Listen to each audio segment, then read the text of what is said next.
I would like to say something about pornography, or as we call it in the United States, smut. There have been many cases in the American courts recently about this very problem. The United States Supreme Court, for example, has decided that a book or a film can be banned if it arouses the prurient interests of the average person. Now, prurient, I looked that up. It means having itching, morbid, or lewd and lascivious desires. Now, surely that describes all of us here tonight. As we wind down into the close of the year, dumpster fire of a year, a couple of quick housekeeping things. Number one, thanks to iTunes and the way they do things, I have to reset the XML file in January. So if there's any of the shows that you want to download, you'll need to do that before the end of the year.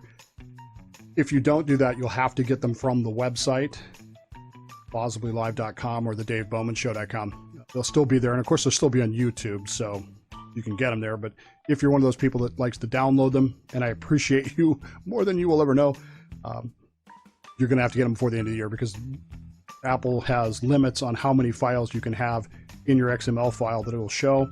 So there you go. Way back in 2013, I told you yesterday that I didn't really want to talk about Robert Kraft. That wasn't the whole idea. But the story that got me to the Robert Kraft thing was this story, combined with another story that we'll cover tomorrow. Way back in 2013, the Obama administration hit upon an idea. Now, the idea was there are businesses out there doing things that we do not like, that we consider to be fraudulent. And maybe they are. Specifically, they were looking at payday loan industries, or as they're referred to as PDLs, because you can't have anything that doesn't have an acronym these days. And these PDLs were seen as predatory and dangerous. But nobody knew what to do about them. It seemed like one of those regulatory problems, and because Congress was, by that point, split, it wasn't likely that the Democrats were going to be able to get any meaningful legislation to regulate the payday loan industry. So the Obama administration hit on an idea. And that idea was, well, it became known as Operation Chokepoint. It actually happened. You can go look it up yourself. And the idea here was to use the Consumer Protection Board, not Congress, not the Department of Justice, a unaccountable appointed board to lean on these businesses, except that they decided that they weren't going to lean on the actual businesses themselves. Stay with me here. Instead of leaning on the PDLs, payday loan companies, they instead went after their banks. If you continue to accept, we think that this money is laundered, we think this money is dirty, we think this money is being obtained at high usury, predatory loans, and if you, banks, continue to accept their deposits, cash their checks, handle their finances for them, we will subject you, we'll assume that you're helping them, and so we will subject you to increased audit scrutiny, increased pressure, and the likes of that. Just let it rattle around in your head for just a moment or two. Now, had this been limited to just PDLs, I don't know that anybody would have even noticed. I really don't. I tried to use a PDL once 30 years ago. I walked into the place and it was quickly evident to me that I was better off not eating for a couple of days than trying to deal with these people. And so I didn't. But it's a business like any other. Had it just been limited to those, I think probably nobody would have noticed or even cared. But government being what it is, and progressives being what they are, they saw other opportunities to go after not just PDLs, but businesses of which they disapproved. Tobacco companies, gun sales, anything else you can possibly name that the government, in the guise of the Obama administration, decided that they didn't like. They went after in Operation Chokepoint. And to at least some degree, they were pretty successful in putting businesses that they did not like or approve of out of business simply by leaning on their banks to not accept their money, not process payments. 2 years after this, the city of Chicago became obsessed with the idea of shutting down a website of which they disapproved. Now, again, not here to make moralistic judgments about the website itself, Backpage.com. I never used it, never even visited it, so it's really irrelevant to me, except that the city of Chicago essentially used the same tactic going after the people who managed Backpage's finances to refuse to allow them to conduct their business. Now, there were some other problems, of course, with Backpage. It was, in fact, criminally engaged in some criminal activities and the likes of that. But instead of going after those things, which they would have had to prove in court, instead of bringing charges that they would then have to defend and make work, they just simply put them out of business by going after their bank. And it worked. This created a great deal of hue and cry and outrage, because it was clear by this point that Operation Chokepoint was hurting legitimate businesses. It was actually going after businesses that had done nothing wrong other than be businesses of which the Obama administration found disfavored. And so it was clear that there was going to be a constitutional problem here if this continued. And so the Obama administration in 2017 officially ended Operation Chokepoint, early 2017, before the administration turned over.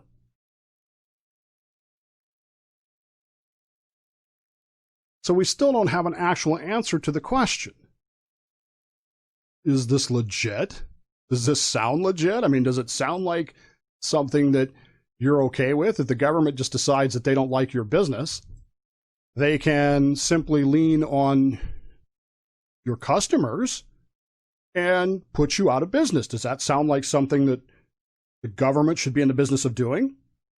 And even if it is the government doing it, shouldn't it be the Department of Justice or Congress passing a law, rather than simply an appointed, unaccountable political hack apparatchik board that is conducting all of this business? That's the question that you end up asking yourself. Now, fast forward a few years, and we have a situation again where there is a business, a website, that is disfavored. Not by the administration. The Trump administration has expressed, to my knowledge, no particular pro or anti position of it whatsoever. There is no government entity's official position on this website, which, to my knowledge, again, not a website I go to, it's not a website I'm involved with, a website I really care all that deeply about, except that there's this First Amendment thingy which says that even if I don't like the speech, it's protected. But it has been determined that this particular website is disfavored. And so yesterday, I guess it wasn't yesterday, it was yesterday when I was getting ready for the story, it's now 5 days ago that I first read the story, Visa and MasterCard have announced that they will stop allowing their cards to be used on the Pornhub website. They will no longer allow payments to be processed that deal with Pornhub.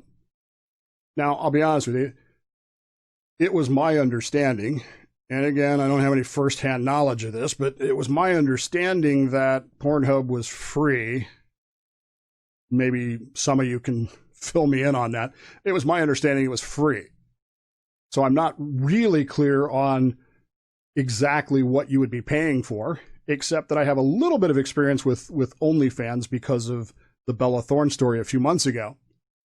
And it seems like there are consenting adults there that, hey, they're making a living. I read a story the other day about some of these women who are worried because these places are shutting them down like this, and this is how they've been surviving the pandemic, is they've gone essentially into the private porn business.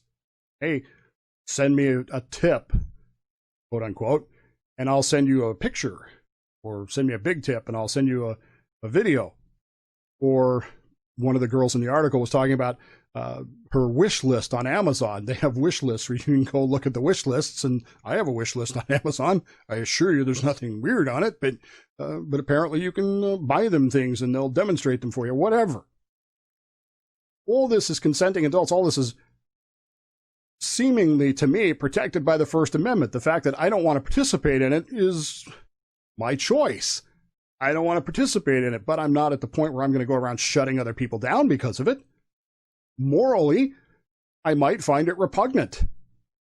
I might find it irritant, and I might find it disgusting, and I might find it rude and crude and inappropriate and all those kinds of things, but I'm also a historian, so I know that, well, the oldest profession in the world, right? And many people have long believed that it's the strongest drive in the world. Not, but many people have believed that. You find yourself in this situation now where Pornhub is being told by Visa and MasterCard, you can't pay for things. So I assume that this is self-produced stuff that they, you pay the person involved with to do whatever, and as long as it's, legal. I'm not talking about, snuff films or anything like that. As long as it's legal, or child pornography or whatever, as long as it's legal, it's two consenting adults making an arrangement. And hitherto that has been fine. What's particularly disturbing about this particular case, however, is it's no longer the government. It's no longer the Department of Justice, Congress, or even the Consumer Resources Board, invented by, what's her name? Elizabeth, I can't think of her name now. Pocahontas. The gal, Warren, Elizabeth Warren. It's not even that now. This entire thing was brought about by an op-ed in the New York Times. A New York Times op-ed writer has decided that Pornhub is disfavored because without any evidence, without any charges, without any investigations, he has decided that everything on this site is illegal. Sex trafficking. It's rape fantasies. It's whatever. And he finds this both morally repugnant and, quote unquote, illegal. Keep in mind, he is not the government. He is not a law enforcement agency. He is an opinion columnist for the New York Times. And he wrote an opinion saying Visa and MasterCard should just choke this off. They should just stop this. Visa and MasterCard, instead of reacting to that, which the way they should have, which was been, look, if you have evidence of wrongdoing, there's a Department of Justice, office right down the hallway there. There's a sheriff's office over there, there's a police office over there. New York is full of those kinds of things. You should go talk to them, show them your evidence, and we're perfectly willing to cooperate with law enforcement. It's not what happened. Visa and MasterCard, after their own investigations, whatever the hell that means, decided that there was, in fact, illegal stuff going on here, and therefore they were no longer going to process payments on Pornhub. Now, look, I get it. It's a private business. They can do what they want, except that they're doing a private business in public tender, right? I mean, there's a very fine line here between things. And to this point, no one has shown that anybody is doing anything illegal. Untoward, I suppose. Perhaps not, my bag. Perhaps not not something you participate in yourself, or maybe you do. I don't know. I'm not judging by any stretch of the imagination. What I'm saying is the New York Times has now colluded with MasterCard and Visa to essentially choke out a business that hitherto was operating perfectly normally and perfectly legally. If there was any actual illegalities going on, there was no law enforcement investigation. There was none of that. And this is what concerns me. This scares the living crap out of me. It's bad enough we got to worry about government squashing our rights here on Bill of Rights Day. Now we've got the New York Times deciding that what it has decided, the New York Times, folks, all the news that's fit to print, right? The New York Times has decided that its moral compass has the vapors, and they've got to do something. And so they leaned on Visa and MasterCard to lean on Pornhub, and now you can't use your Visa or MasterCard on Pornhub. That seem weird to anybody else? That seem like a whole lot of busybodies sticking their noses in where they don't belong? If there was, in fact, illegal trafficking going on, and if, in fact, the New York Times editorializer has evidence of that, didn't he have a responsibility to tell law enforcement instead of MasterCard and Visa?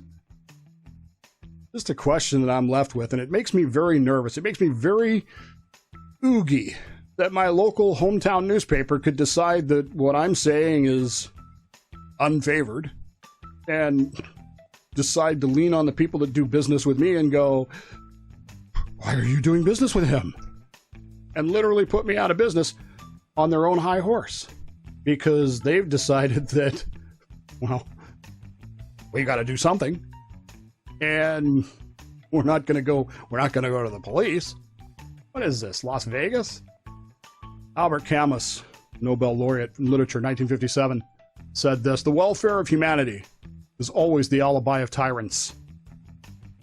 What we've got to realize is tyrants come in a lot more forms than just government.